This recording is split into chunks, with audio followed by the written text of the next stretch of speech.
Emergency vehicles. Name and sound. Firefighting truck. Firefighting truck.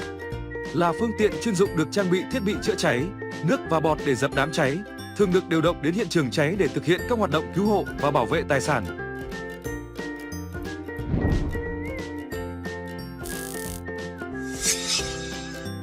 Firefighting airplane. Firefighting airplane. Đây là máy bay được thiết kế để tiếp cận các khu vực cháy lớn, có khả năng phun nước, hóa chất chữa cháy từ trên không nhằm làm giảm diện tích cháy và cứu hộ các khu vực khó tiếp cận.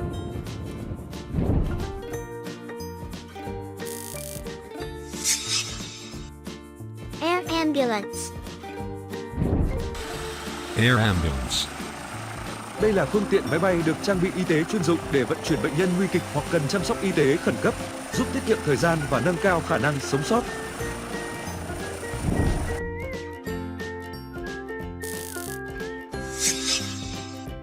Airplane ambulance. Airplane ambulance. Đây là một máy bay thương mại được chuyển đổi với thiết bị y tế để phục vụ nhu cầu vận chuyển bệnh nhân giữa các cơ sở y tế xa nhau.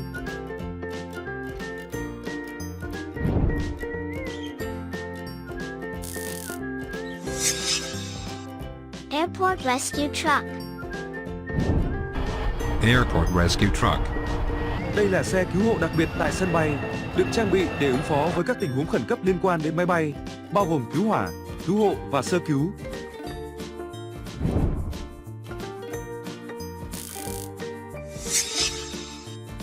Ambulance bicycle. Ambulance bicycle. Xe đạp được trang bị dụng cụ y tế cơ bản, phục vụ việc cứu hộ nhanh chóng trong các khu vực đông đúc hoặc khó tiếp cận, mang đến dịch vụ chăm sóc sức khỏe khẩn cấp tại chỗ.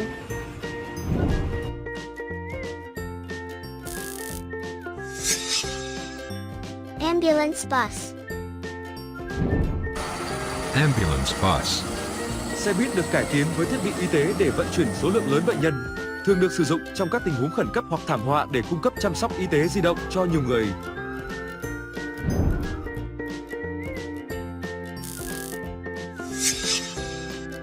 Firefighter boat.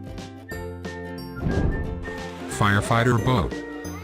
Tàu cứu hỏa được thiết kế để ứng phó với các vụ cháy trên mặt nước, trang bị thiết bị phun nước và cứu hộ, giúp dập lửa và cứu người trong các tình huống khẩn cấp liên quan đến nước.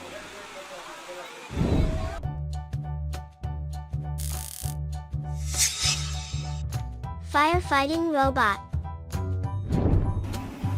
Firefighting robot.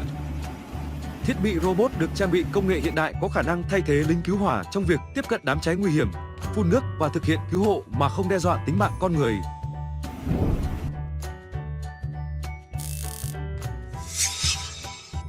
Fire rescue. Fire rescue. Đây là hoạt động cứu hộ do các đội cứu hỏa thực hiện nhằm ứng cứu người và tài sản trong những tình huống nguy hiểm, bao gồm cứu nạn nhân khỏi đám cháy, tai nạn xe cộ hoặc thiên tai.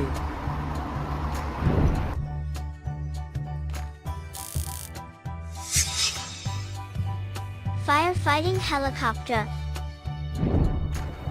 Firefighting helicopter. Trực thăng được trang bị khả năng phun nước hoặc hóa chất chữa cháy từ trên không, hỗ trợ dập tắt các đám cháy lớn hoặc tiếp cận các khu vực khó khăn mà xe cứu hỏa không thể vào được.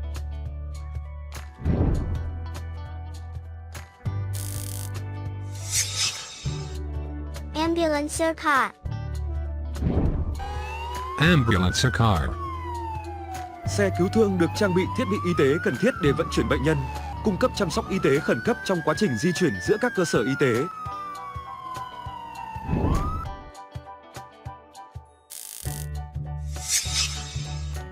Brush truck. Brush truck. Xe cứu hỏa nhỏ gọn được thiết kế để đối phó với các đám cháy rừng hoặc thực vật, với khả năng tiếp cận các khu vực hẹp và sử dụng dung dịch chữa cháy hiệu quả trong môi trường còn hoang dã.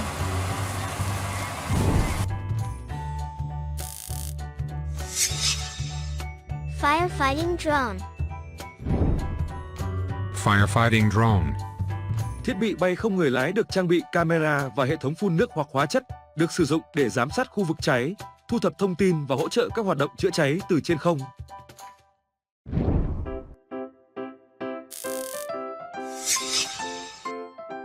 Helicopter rescue. Helicopter rescue. Trực thăng được sử dụng để thực hiện các nhiệm vụ cứu hộ trong các tình huống khẩn cấp như cứu nạn nhân khỏi vùng khó tiếp cận, vận chuyển họ đến bệnh viện hoặc khu vực an toàn.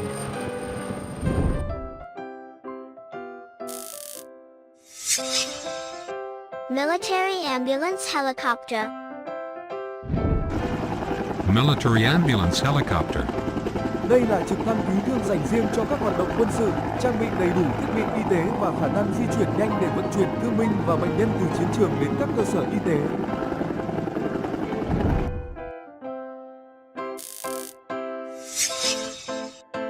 Police motorcycle. Police motorcycle.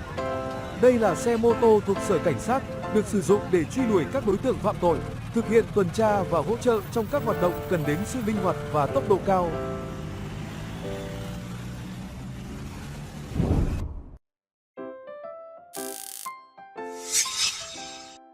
Fire crane. Fire crane.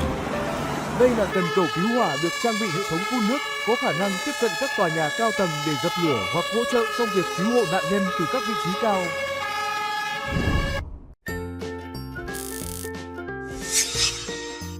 Medium duty ambulance.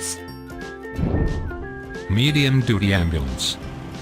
Đây là xe cứu thương có kích thước trung bình, được thiết kế để vận chuyển bệnh nhân cùng với trang thiết bị y tế đầy đủ, thường được sử dụng trong các tình huống khẩn cấp tại đô thị hoặc vùng ngoại ô.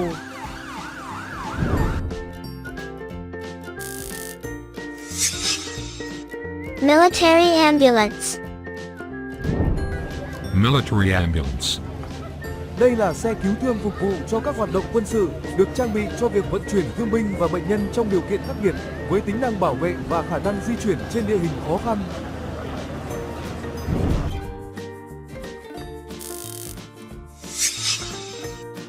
Police helicopter. Police helicopter. Đây là trực thăng của lực lượng cảnh sát được sử dụng để thực hiện các nhiệm vụ như giám sát, truy đuổi tội phạm và thực hiện cứu hộ, cung cấp góc nhìn từ trên cao cho các tình huống khẩn cấp.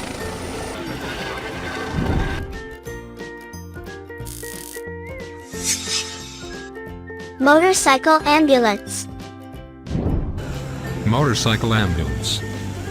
Đây là xe máy cứu thương nhỏ gọn, dễ dàng di chuyển trong khu vực đông đúc, được trang bị dụng cụ y tế cơ bản để cung cấp chăm sóc y tế khẩn cấp và vận chuyển bệnh nhân nhanh chóng đến bệnh viện.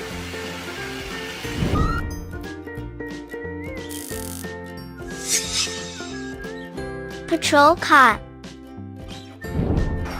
Patrol car. Đây là xe ô tô của lực lượng cảnh sát, được sử dụng để tuần tra, đối phó với tội phạm và bảo đảm an ninh công cộng, thường được trang bị công cụ và thiết bị liên lạc cho nhiệm vụ thực thi pháp luật.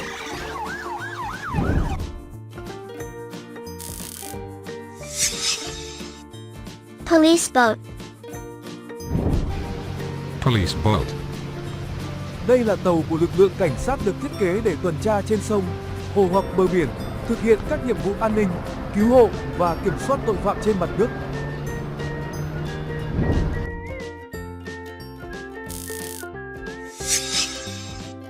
Police riot van. Police riot van. Đây là xe thiết giáp được trang bị để xử lý các tình huống bạo động và nổi loạn, chứa đựng lực lượng cảnh sát và thiết bị bảo hộ, giúp duy trì trật tự công cộng trong các sự kiện đông người.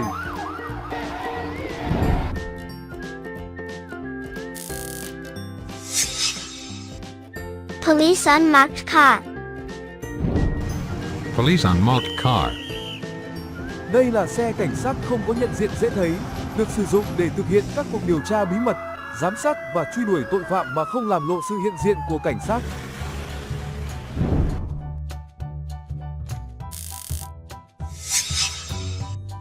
Police utility vehicle. Police utility vehicle. Đây là xe đa năng của lực lượng cảnh sát, được sử dụng cho nhiều mục đích khác nhau, từ tuần tra đến thực hiện nhiệm vụ cứu hộ và hỗ trợ trong các tình huống khẩn cấp.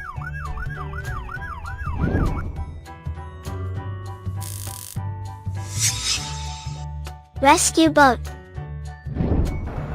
Rescue boat. Đây là tàu cứu hộ được thiết kế để thực hiện các hoạt động cứu nạn trên mặt nước, trang bị thiết bị cứu hộ và y tế, hỗ trợ trong việc tìm kiếm và cứu người trong các vụ tai nạn.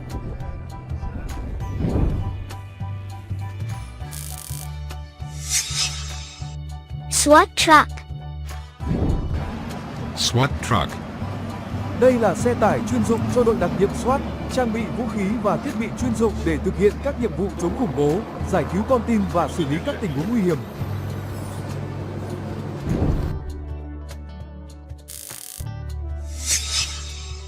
Van ambulance. Van ambulance. Đây là xe cứu thương có kiểu dáng van, được thiết kế để vận chuyển bệnh nhân và trang bị đầy đủ thiết bị y tế, mang đến sự linh hoạt và tiện lợi trong việc di chuyển tại các khu vực đô thị.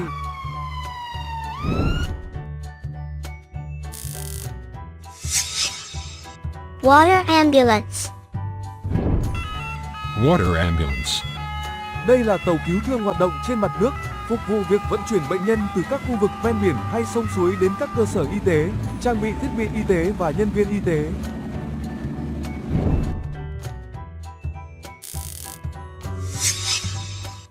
Water tender. Water tender. Đây là xe chuyên dụng chở nước, thường được sử dụng trong các hoạt động cứu hỏa trên mặt nước hoặc khu vực hẻo lánh, hỗ trợ cung cấp nước cho các xe cứu hỏa trong việc dập tắt đám cháy.